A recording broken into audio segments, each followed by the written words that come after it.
Dalil kunut subuh.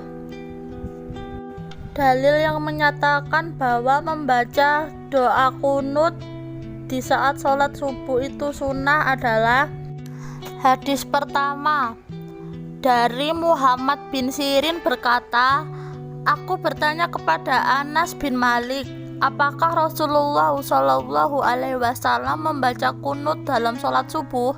Beliau menjawab, ya, setelah ruku sebentar. Hadis riwayat Imam Muslim. Hadis kedua atau dalil kedua dari Anas bin Malik berkata, Rasulullah Shallallahu Alaihi Wasallam terus membaca kunut dalam sholat fajar sampai meninggalkan dunia. Hadis riwayat Ahmad dan Baihaqi. Dalil ketiga, sesungguhnya Nabi Shallallahu Alaihi Wasallam kunut pada sholat subuh. Hadis riwayat Ibnu Abi Syaibah. Dalil keempat, Rasulullah Shallallahu Alaihi Wasallam berkunut, demikian juga Abu Bakar, Umar dan Utsman, dan saya rawi menyangka dan keempat sampai saya berpisah dengan mereka. Hadis riwayat Daraqutni dari Anas. 5. Terus menerus Rasulullah Shallallahu Alaihi Wasallam kunut pada salat subuh sampai beliau meninggal. Hadis riwayat Ibnu Jauzi. Dalil zikir berjamaah setelah sholat.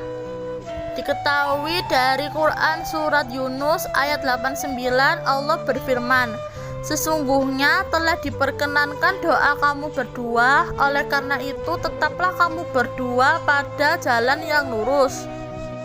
Dalil tentang pujian sebelum sholat. Kerjakanlah semua kebaikan. Telah dimaklumi bahwa membaca sholawat dan salam termasuk ibadah sunnah yang paling agung. Pendapat yang benar adalah bahwa hal tersebut bid'ah hasanah, yang pelakunya diberi pahala dengan niatnya yang baik. Dari Al-Hafiz Asy-Syahwi Al-Qaul Al-Badi halaman 280.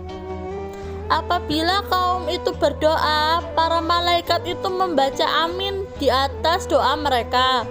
Apabila mereka bersolawat, mereka pun bersolawat bersama mereka sampai selesai.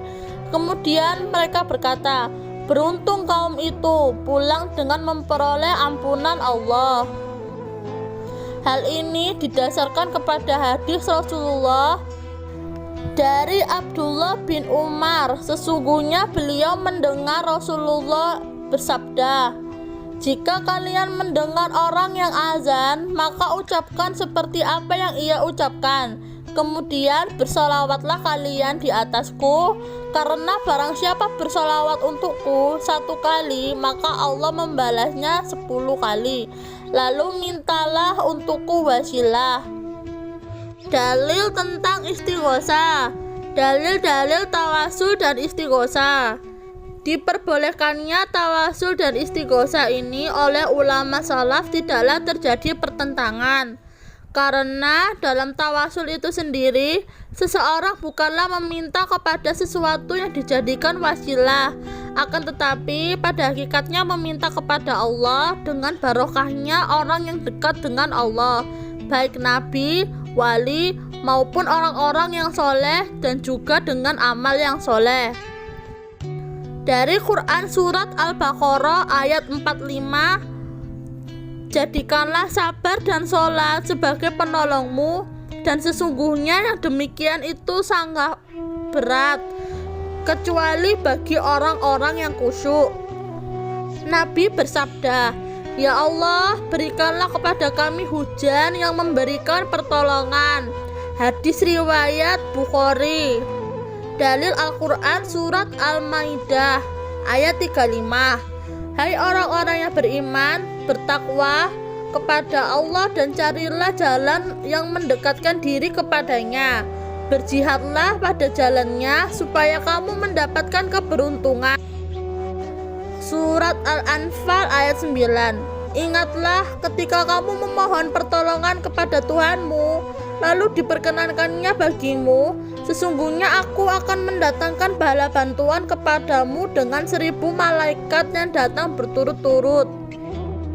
Dalil-dalil dari hadis diriwayatkan dari sahabat Ali karamallahu wajhah bahwa Rasulullah Muhammad SAW ketika menguburkan Fatimah bin Asyad, ibu dari sahabat Ali bin Abi Thalib, beliau berdoa, "Ya Allah, dengan hakku dan hak-hak para nabi sebelumku, ampunilah dosa ibuku dan orang-orang setelah kau ampuni ibu kandungku."